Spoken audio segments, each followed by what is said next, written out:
Hello dear friends, dear students. तो पिछले video में मैंने पढ़ाया था ईरानी लेखक के बारे में जो कि भारत आए थे। अब मैं पढ़ाने जा रहा हूँ वो है चीनी लेखक जो कि चाइना से आए थे। चाइना से आने वाले में जो पहला लेखक था वो था फहियान। फहियान बहुत ही फेमस लेखक था। इसको आपका एग्जाम में पूछता है कि फहियान है वो कहाँ का रहने वाला था। वो चाइना का रहने वाला था। फहियान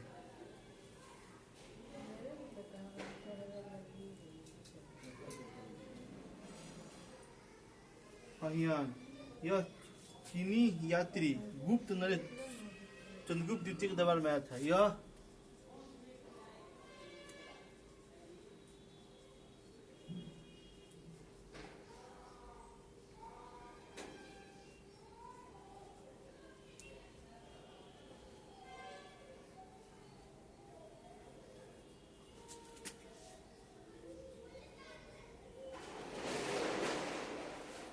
यह चंद्रगुप्त द्वितीय के दरबार में आया था।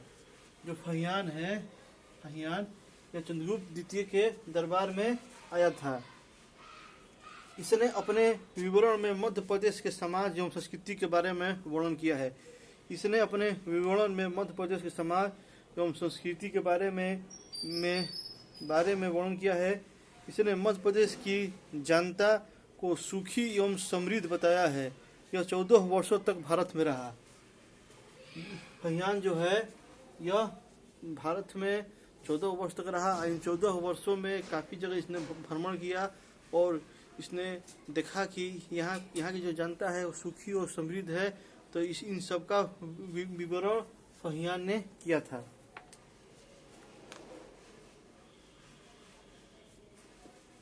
उसके बाद आया था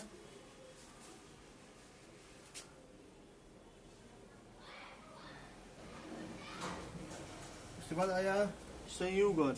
यह 518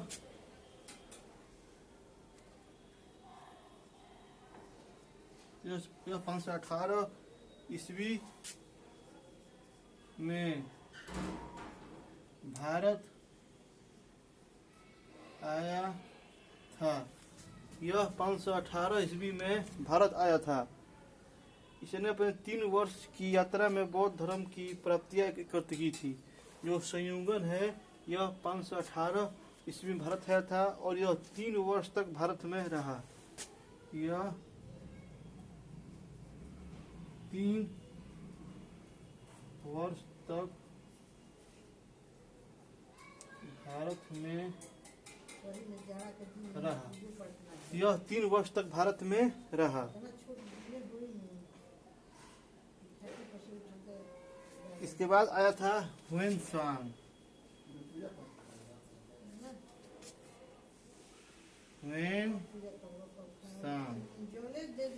इसके बाद आया था ह्वेनसांग। यह हर्षवर्धन के शासनकाल में आया था।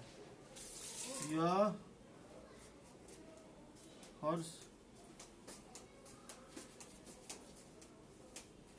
हर्षवर्धन के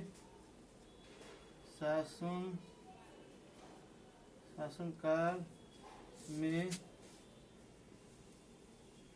आया था। ह्वेनसांग है यह हर्षवर्धन के शासनकाल में आया था।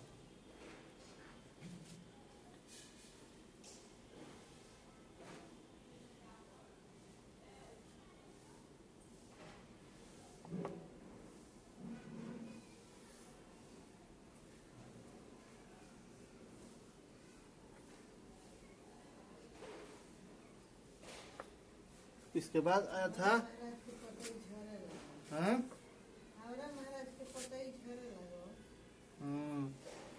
इतसिंग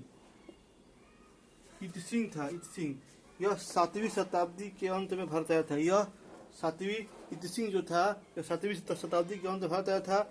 इसने अपने विवरण में नालंदा विश्वविद्यालय, विक्रमशिला विश्वविद्यालय तथा अपने समय के भारत का वर्णन किया था।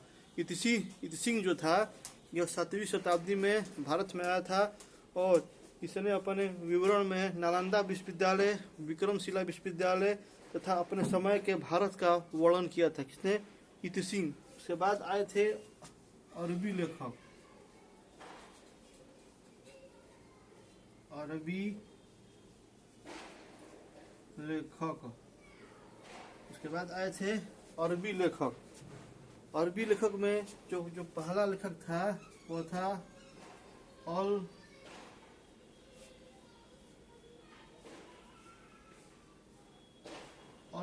बरूनी। और अरबी लेखक में अल बरूनी था। यह महमूद गजनवी के साथ भारत आया था। यह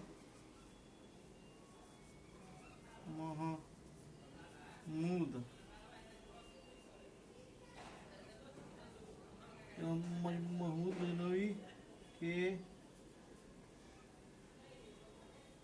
साथ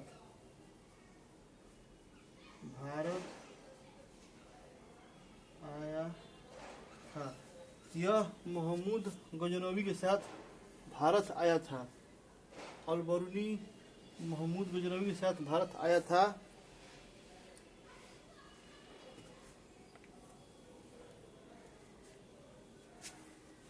जो अलबरनी है यह ख्वारिज में या खीव का रहने वाला था। अरबी में लिखी गई उसकी कृति किताबुल हिंद इसका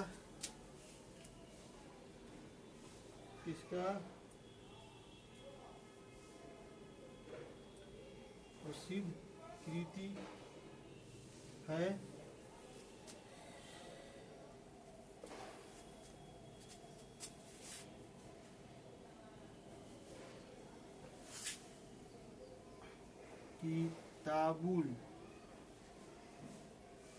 किताबुल हिंद। किताबुल हिंद या तहकीक ए हिंद। किताबुल हिंद या तहकीक ए हिंद जिसको बोलते हैं भारत की खोज, आज भी इतिहासकार के लिए महत्वपूर्ण स्रोत है। अलबरनी या महमूद गजनवी के साथ भारत आया था और इसका जो प्रसिद्ध कृति है वह किताबुल हिंद या तहकीक ए हिंद है। इसके बाद आया था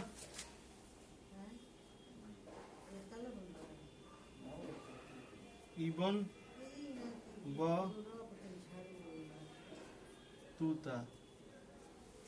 बतूता। इसके द्वारा अरबी भाषा में लिखा गया उसका यात्रा वृत्तांत उसे रेहला कहते हैं। इसके द्वारा अरबी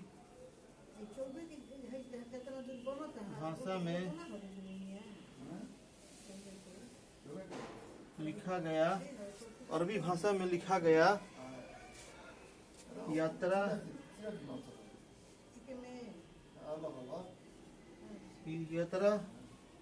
वृत्तांत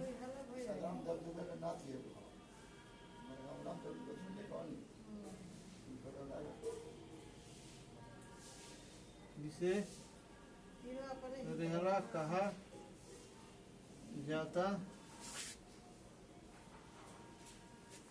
रेहला कहा जाता है।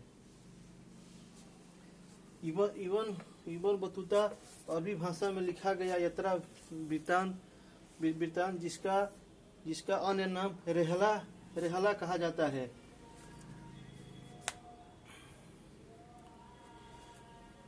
यह 1333 ईस्वी में दिल्ली पहुंचने पर इसकी प्रभावित होकर सुल्तान महमूद बिन तुगलक ने उसे दिल्ली का काजी या न्यायाधीश नियुक्त किया था। इसने 1333 ईस्वी में जब दिल्ली पहुंचा तो इसकी विद्वता से प्रभावित होकर जो सुल्तान उस समय मोहम्मद बिन तुगलक था उसने इसको दिल्ली का काजी नियुक्त कर दिया। और कुछ अन्य लेखक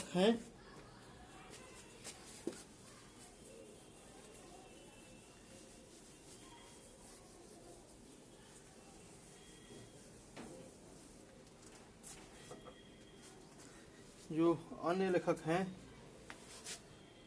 और भी आए हुए। इसमें थे तारानाथ,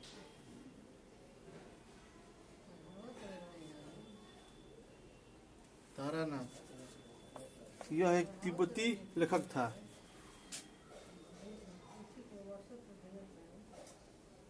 यह एक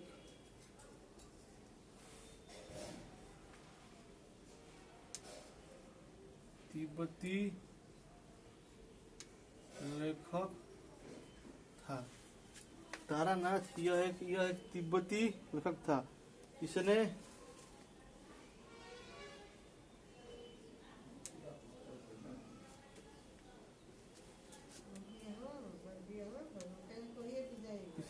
कंगयूर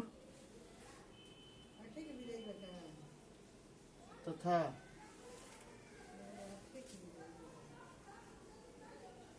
तंगयूर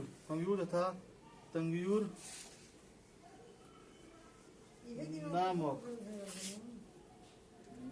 ग्रंथ लिखा। तारानाथ यह एक तिब्बती लेखक था जिसने कंगयूर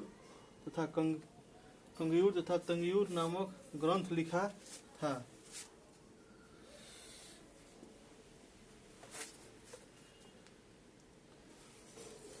इनसे भारतीय इतिहास के बारे में जानकारी मिलती है। इसके बाद आया था मार्को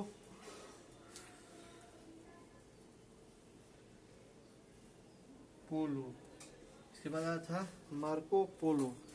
यह 13वीं शताब्दी के अंत में पांड्य देश की यात्रा पर आया था। इसका विवरण पांड्य इतिहास के अध्ययन में के रूप में मिलता है। यह पांड्य देश की यात्रा पर भारत आया था और इसका जो विवरण है वह पांड्य इतिहास के अध्ययन में मिलता है। यह थे जो विदेशी यात्री भारत में आए हुए थे। और जो नेक्स्ट टॉपिक है वो है पुरातत्व संबंधी साक्ष्य से मिलने वाली जानकारी। इसके बारे में हम लोग पढ़ेंगे नेक्स्ट वीडियो में।